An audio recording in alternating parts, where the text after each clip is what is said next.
Olá, estamos de volta com Tudo a Ver aqui na RTV. Você nos acompanha de segunda a sexta pela manhã, das 10 às 11 da manhã. Você nos acompanha também à noite, das 7h30 às 8h30 da noite, canais 19, 53.1. Aliás, 53 é o nosso canal digital. Se você está nos assistindo no 19, pega o seu controle aí, procura canal digital. É só fazer uma busca de canais e você vai conseguir encontrar a gente no 53.1. 53.1 tem uma qualidade de som e de imagem muito melhores e você vai poder nos assistir na imagem HD, que com certeza vai ser bem mais bacana.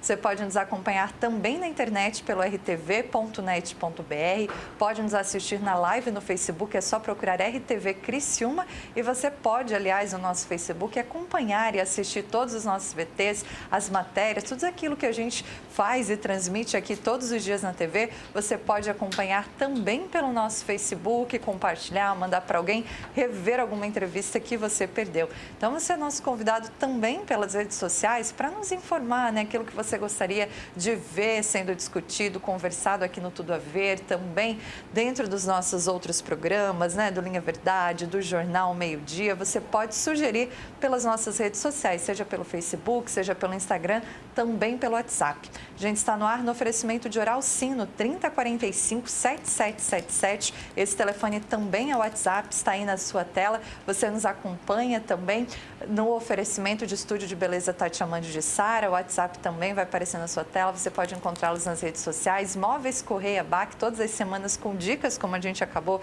de assistir por aqui. E também o curso de moda do Senac, que traz dicas todas as sextas-feiras.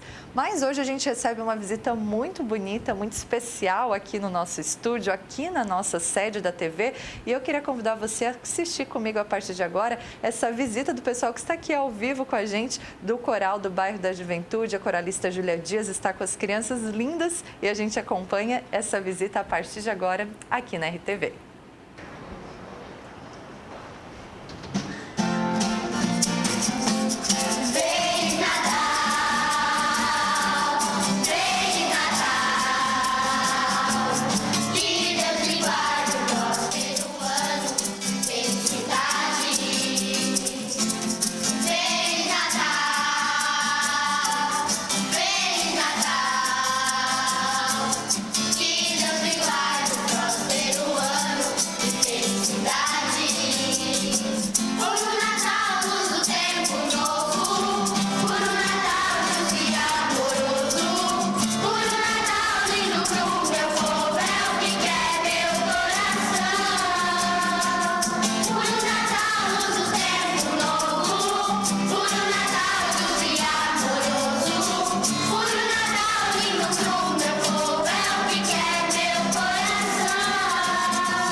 Eles estão com a gente aqui, estão aqui na nossa sede da RTV, que aliás fica aqui no centro de Criciúma. As crianças vêm todo final de ano, né? O coral passa em alguns locais para cantar um pouco, trazer um pouco de alegria, esse espírito do Natal que já está chegando. Então, em nome de todos os colaboradores da RTV, o nosso muito obrigada a todas as crianças, a toda a equipe do coral, que com certeza fez o nosso dia mais feliz, mais agradável, mais fofo, né? Porque eles cantam muito bem, dançam também, fazem de tudo essas crianças. Então, muito obrigada em nome de toda a equipe da RTV, ao coral e também ao pessoal do Bairro da Juventude, que faz um trabalho tão lindo, tão especial e tão importante aqui para o sul do estado.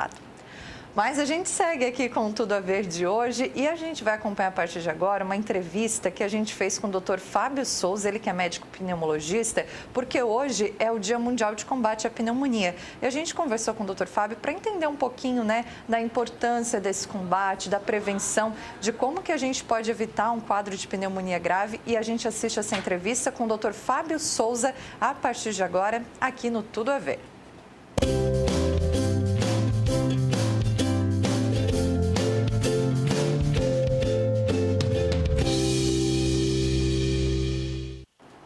No programa de hoje a gente vai bater um papo com o Dr. Fábio Souza, ele que é médico pneumologista. A gente vai falar sobre cuidados básicos, mas principalmente sobre pneumonia, já que a gente tem o Dia Mundial de Combate, de conscientização com relação à pneumonia. Vamos conversar então e entender um pouquinho mais sobre esse assunto. Dr. Fábio, bem-vindo, bom dia. Muito obrigado, Carol. Bom dia aos espectadores também. Quando a gente fala em pneumonia, a gente remete muito ao passado, assim, né, doutor? Uma vez fulano teve pneumonia. Parece uma coisa, assim, muito distante, que antigamente acontecia muito, mas hoje ainda acontece, né? Na verdade, é uma doença super prevalente, é uma das mais prevalentes que a gente tem em termos de internação intra-hospitalar e é uma das que mais causa morte. Por isso, a OMS, né, a Organização Mundial de Saúde, criou então o dia 12, né, que é para realmente conscientizar sobre essa doença que tem realmente, ela fica entre terceira e quarta causa de morte no Brasil. Nossa. Então é extremamente prevalente, tem novos tipos de antibiótico que estão sendo desenvolvidos, mas tem um padrão, um protocolo padrão de o que deve usar para esse tipo de pneumonia. O que deve usar para aquele tipo de pneumonia, né? E essa data é importante também para ver sinais e sintomas e não perder tempo em termos de atendimento, porque quanto mais cedo recebe o antibiótico preciso, evita a mortalidade de uma maneira mais eficaz. Pois é, doutor, porque a pneumonia não tem um tipo só, então a gente tem vários tipos da pneumonia. Isso, pode ser uma pneumonia, por exemplo, viral, né? Em 2009 teve aquele boom do H1N1, né? Com tanta mortalidade no mundo inteiro, então só se falava do H1N1, não se falava nem de pneumonia mais bacteriana, que é o que mais a gente vê em termos de internação, né? Mas a pneumonia viral é muito prevalente, se usa um tipo de, então, antiviral, deixa a pessoa em isolamento, porque tem um risco de transmissão muito grande, e aí começa com essa medicação, por exemplo. Mas a pneumonia viral sempre puxa, ou geralmente puxa, uma pneumonia bacteriana. Ela vê que aquele sistema imune, né, da pessoa está falho, e aí acaba tendo mais um acometimento ainda, uma infecção bacteriana associada. Ou posso ter só a infecção bacteriana pura, vamos dizer assim, ou uma infecção fúngica pura, ou uma infecção por tuberculose, que pode causar pneumonia também. E tuberculose é extremamente prevalente. Tuberculose também é extremamente contagioso. Mas o que mais a gente vê internado é a pneumonia realmente bacteriana, que precisa de antibiótico para tratar da melhor maneira. E doutor, às vezes a gente ouve assim, fulano tá com uma gripe, cuida dessa gripe, que senão isso aí pode virar uma pneumonia. Sim. Isso é algo que de fato pode acontecer ou a gente popularmente fala algo assim? Isso pode acontecer, né? Geralmente tem aquela grande distinção que fala do resfriado comum e da gripe, né? O resfriado comum, os dois são infecções virais. Resfriado comum, por exemplo, rinovírus, um tipo de vírus que é mais brando. A pessoa começa com sintomas mais parece de rinite, começa coçando o nariz, espirrando, tosse, geralmente seca, depois podendo se tornar produtiva e ela não tem muita manifestação sistêmica, não tem assim febre, calafrio e tal. Quando começa a ter mais isso, já é a infecção, a gripe mesmo, que aí potencializa alterações pulmonares também. Então a pessoa já começa com uma tosse mais produtiva, mais carregada, febre, calafrio, prostração. E aí pode ser só essa infecção por exemplo, H1N1, que pode causar também, né, pelo influenza, os vários tipos de influenza, um deles é o H1N1, ou também já ter um acometimento aí bacteriano. A gente tem alguns tipos de germe principais, né, detectados bacterianos, que aí sabe, essa medicação é precisa para esse tipo de bactéria. E aí começa com essa medicação e evita uma manifestação pior e até mesmo, né, como tem índices de óbito relacionado à infecção por pneumonia. Quando o médico chega, né, o paciente chega ao médico e ele tem essa desconfiança de que seja pneumonia, tem que fazer exames para identificar se é e outra coisa, de que tipo é essa pneumonia? já foram feitos vários trabalhos em relação a como detectar isso, né? Então, o que se uniformizou de uma maneira geral é solicitar raio-x de tórax, raio-x do pulmão, isso é o básico. Então, eu tenho uma suspeita clínica, tem tosse, febre, falta de ar, por exemplo, na ausculta pulmonar, na hora que vai examinar, está cheio de barulho ali no pulmão, cheio de ronco no pulmão, estertor, uns barulhos diferentes ali no pulmão, deve ser pneumonia. Como é que se confirma que tem pneumonia ou não? Quando o raio-x muda, altera, está cheio de catarro, de secreção mesmo dentro do brônquio, dentro do pulmão. Então, no raio-x muda essa coloração, essa tonalidade, né? Então, o médico tem maior embasamento também para dizer que é pneumonia. Em relação a coletar os tipos de germe, como já tem uma prevalência, o que é mais comum, já se começa com antibiótico, não perde tempo nisso. Antigamente se perdia tempo nisso e aí começou a notar assim, as pessoas morrem mais porque a gente está perdendo tempo nisso. Agora, se é uma pneumonia grave, coleta culturais, por exemplo, tem exame de sangue para ver se, né, hemocultura, a cultura do sangue, para ver se cresce um tipo de bicho ali. A cultura da urina, que pode crescer um germe da infecção pulmonar, tá? Isso, de uma maneira geral, não é sempre solicitado porque se perdia tempo de começar com antibiótico. Então, hoje se preconiza o seguinte, internou, fez o raio-x, tem pneumonia, não perde tempo, começou com antibiótico. E suspeitou, já começa com antibiótico. Cada hora, por exemplo, que a gente perde de começar com antibiótico, se ele estiver séptico, quer dizer, sinais de sepse, que é a infecção generalizada, começa pelo pulmão, por exemplo, nessa situação, mas ela pode ser generalizada, pode aumentar a mortalidade em até 10%. Nossa. Então, se a gente atrasa, por exemplo, em 1 hora, pode aumentar a mortalidade 10%. Então, acaba sendo muito grave nessa situação pneumonia com sepse, né? Que é essa infecção generalizada. Então, a gente já tem que ser muito preciso de definição diagnóstica e começar com antibiótico precoce. E, doutor, tem diferença assim, de uma pessoa adulta para uma criança? Porque se preocupa muito, né? Criança, na época de inverno, às vezes quando começa para a escolinha, eles têm muita repetição, né? De resfriado, de gripe. E aí, que cuidados tem que ser cuidados diferentes, assim, de um adulto que a gente acha que não está legal e de uma criança que aparentemente está com algum problema? Isso é importante porque, por exemplo, os sinais, se for uma criança muito pequena, ela pode não, né? É difícil referir. Então, o pediatra tem que estar muito atento para esses sinais que a criança está mais chorosa, está com um ronquinho que o pai falou, né, que os pais falaram, ela não está agindo da maneira como agia previamente. Assim como o idoso, é muito comum não ter febre, né? Ele pode ter até um pouquinho de tosse, não ter febre, mas ele começar com confusão mental. Ele estava conversando normalmente, daqui a pouco ficou meio com uma fadiga, não está querendo comer, não está falando daqui a pouco coisa com coisa e pensar um AVC, um derrame cerebral. E, na verdade, é uma infecção pulmonar, uma pneumonia, e começou com esses sinais e sintomas. Isso não é infrequente. Pode até não ter alteração no exame de sangue, no hemograma também. E é só tu começar com confusão mental. Ele faz o raio-x e está lá uma alteração. Então, tem que começar com antibiótico também preciso e rápido. Então, isso é importante alertar a população, que nem sempre a gente espera tosse, febre, calafrio, aquele tremor de frio que bateu o queixo, dor para respirar, para ser pneumonia.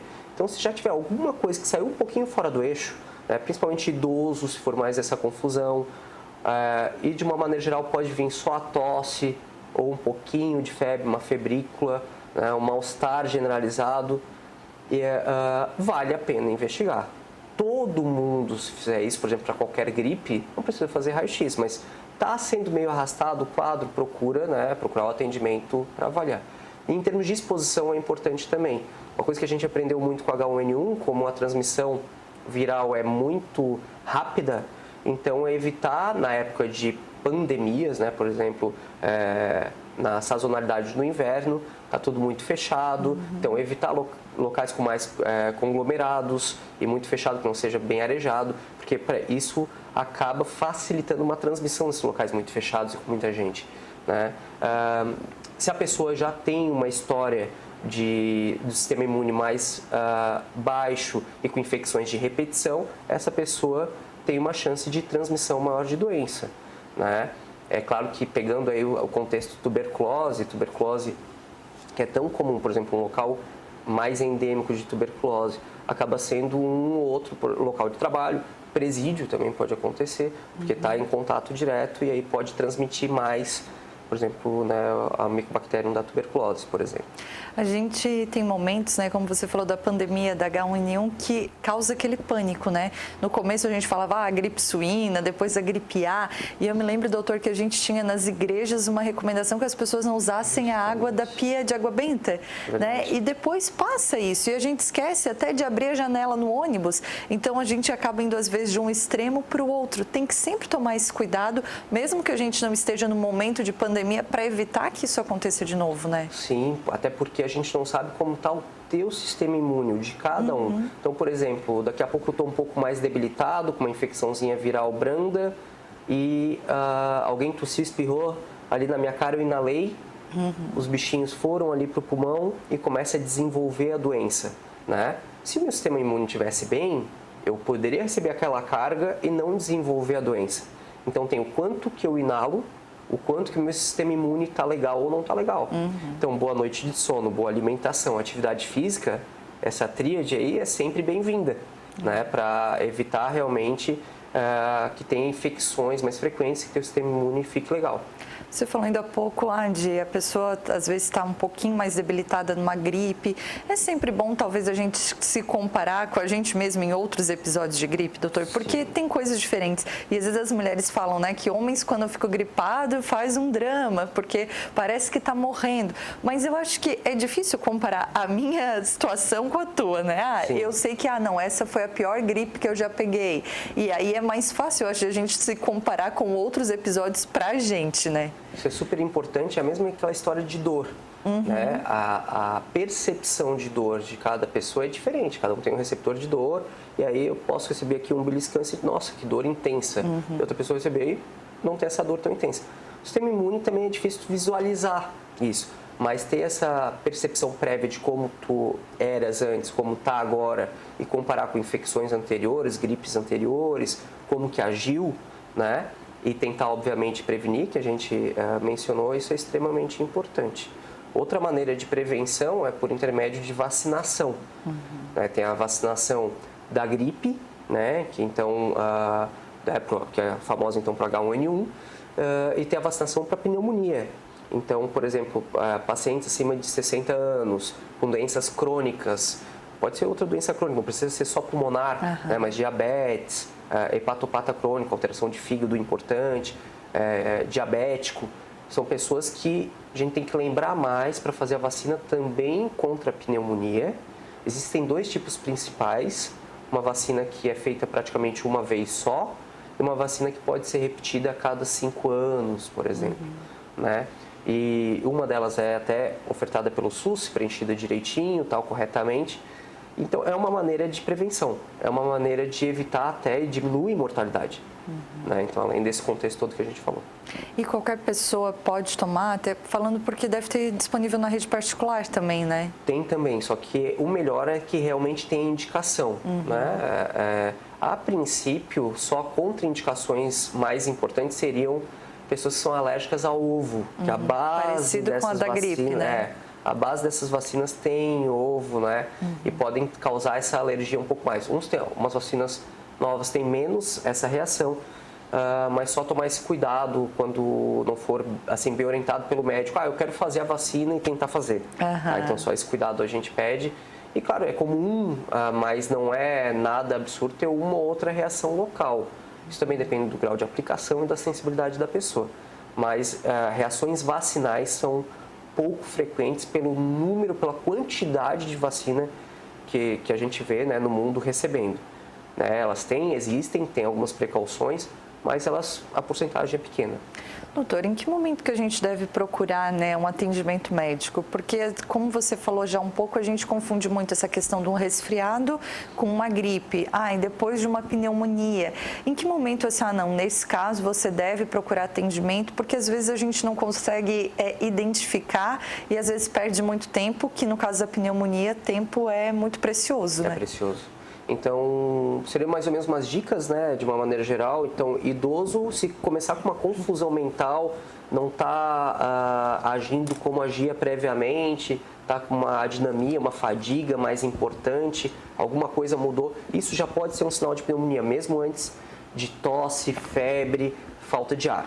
O mais clássico, para assim, ninguém errar, seria realmente, começou com uma tosse seca e daqui a pouco está produtiva, catarro mais amarelado, esverdeado, febre, né, acima, por exemplo, de 38 graus, é recomendado ter termômetro, tem que medir. Sensação de febre é diferente de ter febre mesmo, tá? Então, por exemplo, uma febre real, acima de 38, vamos arredondar aí, tá? A tosse com catarro, falta de ar, dor ventilatória dependente, o que é isso? Dor que na hora que ventila, né? Então, ela depende da minha ventilação, eu puxo o ar, dói. Puxo o ar, dói.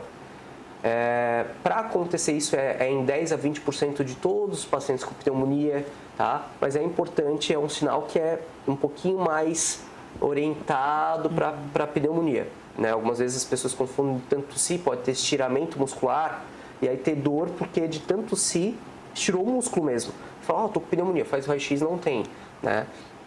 E aí, claro, procurando atendimento, vai fazer geralmente um hemograma, alguns exames laboratoriais, mas o raio-x define. Então, a suspeição clínica é tosse, falta de ar, febre e pode ter ou não essa dor para respirar quando puxa fundo. Doutor, o médico identificou, o fulano está com pneumonia. Como é que é esse tratamento? O tratamento, então, é pneumonia bacteriana com antibiótico, né? Se precisa ou não, né? Isolamento, a maioria das vezes não. E aí a gente tem uma pontuação, né, que é uma pontuação mundial e que a Sociedade Brasileira de Pneumologia também usa e recomenda, que avalia alguns quesitos se mantém internado ou não. E se essa internação é no andar ou na UTI, né? Mas a maioria dos tratamentos de pneumonia brandas são feitas realmente ambulatorial, não precisa estar internado. Foi no consultório, fez o raio-x, tem pneumonia, tem a clínica de pneumonia, foi examinado, começa com antibiótico preciso para isso. Não precisaria de nenhum outro exame, por exemplo, adicional. Claro, avaliando toda a parte clínica, né, desse paciente. Se já é uma evolução um pouquinho pior, aí pela pontuação, interna o paciente. A média de internação pode ser em torno de uns 5 dias, 4 dias, né, usando antibiótico internado, uma situação um pouquinho mais grave. Se for mais grave ainda, pode necessitar de terapia intensiva, né, cuidados de UTI, é uma situação que tem uma insuficiência respiratória, por exemplo, né, paciente muito mais grave, que pode necessitar até de intubação, ventilação mecânica. Então, vários fatores, esses sinais que estão sendo dados assim diariamente ou em algumas horas, são importantes. Então, tem que valorizar realmente isso, né? Claro, não é só tô com uma gripezinha, então com um resfriado, melhor dizendo, só escorrendo o nariz com uma coriza, uma tosse seca e procurar atendimento, mas voltando às premissas iniciais, então boa noite de sono, boa alimentação, atividade física regular, evitar locais, né, na época do inverno de grandes conglomerados, principalmente se a pessoa não está legal. Etiqueta da tosse, que antes falava tanto, né? Verdade, tinha até cartaz por tudo, né, doutor? Justamente, então tinha recomendado que tivesse um lencinho ou quando fosse tossir, espirrar, que usasse o antebraço, lavar as mãos, e hidratação.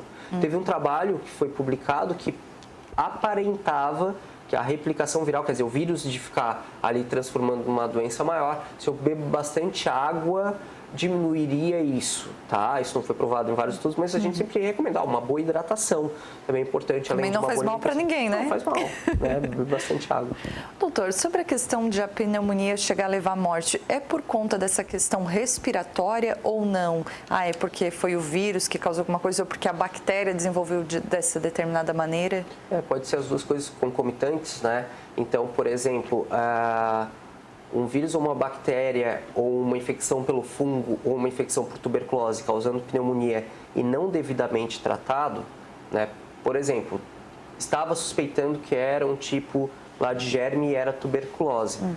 Tuberculose, hoje o tratamento é muito mais difundido, né? Antigamente, por exemplo, se pensava que quem tinha tuberculose era sinônimo de morte. Hoje é totalmente o oposto. Tem tratamento muito seguro para tuberculose. Inconveniente, são 6 meses de tratamento, tá? Mas se recebe pela rede pública, funciona muito bem no Brasil, é incrível, é um sistema que funciona, tá? Mas tem que ter o diagnóstico preciso. Então, primeiro a investigação médica, não perder tempo no tempo de antibiótico preciso. E aí, uma vez fazendo tudo isso, evita essa evolução natural. Se a gente não fizesse nada da infecção bacteriana, por exemplo, não O paciente demorou para procurar atendimento, não começou com antibiótico. Ele vai tendo uma disseminação, as bactérias vão proliferando, aumenta a quantidade de catarro, encharca o pulmão de catarro, entra em insuficiência respiratória, dificulta a ventilação e aí, não tratado, vai acometer a óbito. É um somatório aí, né? É um somatório de coisas. E aí, além disso, no desfecho final também tem uma disseminação da bactéria. A gente chama, por exemplo, de sepse, que é uma das principais causas de morte no mundo. Então, para quebrar esse ciclo, é identificar rápido e começar com antibiótico rápido. Isso é o principal. A gente vê muito também, doutora, assim, em casos não muito graves, né? Fui no médico, o médico me deu antibiótico, por 15 dias às vezes, por 7 dias. A pessoa começou a tomar lá no quinto, sexto, se sentiu bem, até esqueci, deixou lá, sobrou 2, 3 comprimidos. Isso é perigoso? A gente tem que terminar de tomar aquilo ali? O ideal é, conforme a prescrição, que siga aquela orientação. É a mesma coisa de a gente tentar uma receita de bolo, eu vou mudar agora a receita de bolo, eu acho que vamos ver se vai dar. Não quero mais colocar ovo. Não vou colocar, vamos ver o que vai dar. Tá? É mais ou menos isso, pode até dar certo, mas a probabilidade de dar errado é muito grande, né? Então seria isso, se tem a orientação, a receita, a maneira de usar o antibiótico. Muitas vezes pacientes, por exemplo, com enfisema pulmonar tem mais pneumonia do que o restante da população. É uma doença crônica pulmonar. Quem tem asma, quem fuma, mesmo não tendo enfisema ainda, tá? Mas pegando esse grupo do enfisema, então além de antibiótico, a gente tem que usar medidas broncodilatadoras. O que é isso? Abrir o brônquio. Quem tem enfisema, o brônquio está muito mais fechado. Então a gente usa uma medicação para abrir o brônquio, ventilar melhor também, né? Então, alguns tipos de bombinha, que é importante que ela não ataca o coração, né? Tem meios para isso, tá? A gente avaliar muito bem, né, essa medicação mais precisa para o enfisema também. O paciente com enfisema, eu acho que é o que mais a gente tem de paciente internado e é o que mais a gente vê internado por pneumonia junto com enfisema. No caso da pneumonia, as crianças e os idosos, né, as duas pontas ainda são a população assim mais suscetível, que acaba sendo mais sensível à doença? Sim, sem dúvida. O sistema imune desses extremos etários, então ele fica mais defasado e aí propicia a ter infecção de uma maneira mais recorrente, mais frequente. E no caso das crianças, como você falou ainda há pouco, é difícil às vezes identificar que às vezes a criança é muito pequenininha, ainda não fala, não consegue dizer onde está doendo, o que tem. Tem que ter uma atenção bem especial ali, né, doutor? Os pais notando essa diferença, ela não agia assim. E, claro, o pediatra analisando da melhor maneira, né, sem dúvida fazendo diagnóstico também precoce, é extremamente importante. Pneumonia, você falou que ainda mata muita gente, né? Realmente os números mostram isso, doutor? Mostram isso. No Brasil, tem um trabalho de 2018 demonstrando que no Brasil é a terceira causa de morte. Nossa. Né? No mundo, a partir do ano que vem, o enfisema pulmonar vai ser descrito como a terceira causa de morte. E isso tem uma grande relação com a pneumonia também. Tá? Além do fechamento do brônquio do paciente com DPOC, mas também do encharcar de catarro. Então, quem fuma, por exemplo, propicia ter muita secreção dentro dos brônquios. Isso faz parte da doença, infelizmente. Por isso que é tão importante combater o cigarro. Né? Tabagismo dentro das doenças aí que pode ter uma prevenção, é a principal doença prevenível que causa morte. Nossa. Então, isso é importante relatar para a população de uma maneira geral, porque uma vez estando em contato, se a gente já tem alguns receptores para o cigarro, a gente nasce com os receptores de dependência praticamente, algumas pessoas, né? E aí, por exemplo, fumou, libera a nicotina, que faz uma cestinha lá no cérebro, aí libera a dopamina, que é o hormônio do bem-estar. Aí fuma de novo, tem essa nicotina que libera o hormônio do bem-estar. Então fica viciado, é uma droga. Então, nem estar em contato com cigarro. E, por exemplo, se tem um exemplo em casa, se os pais fumam, a tendência é, depois como adolescente, também continuar fumando. Então, isso também é uma medida super importante, prevenir o tabagismo para tanta infecção crônica respiratória e com maior potencial de ter também pneumonia. E a gente às vezes fala de cigarro, lembra só do câncer, que é muito grave, né? Claro, mas a gente tem que lembrar de outras coisas além do câncer, né, doutor? Justamente, né? O enfisema pulmonar, infecção respiratória de repetição, né? Exacerbação de quem tem asma e fuma é muito mais frequente. E a gente vê, se a gente questiona os pacientes que estão internados no hospital se fumam ou não, a maioria dos que estão internados fumam. ou foram tabagistas. Dr. Fábio Souza, esse médico pneumologista, conversando aqui com a gente. Muito obrigada, é sempre muito bom te receber, sempre uma conversa que traz muita instrução, muita informação para a gente. Então, muito obrigada e um bom trabalho. Eu que agradeço, Carol, estamos à disposição.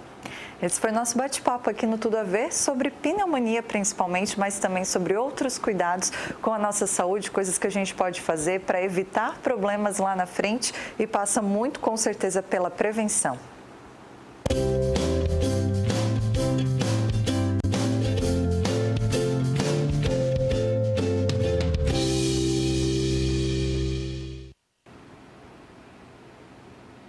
E assim a gente encerra o Tudo a Ver de hoje. Obrigada a você pela audiência, pela companhia. Um abraço e até mais.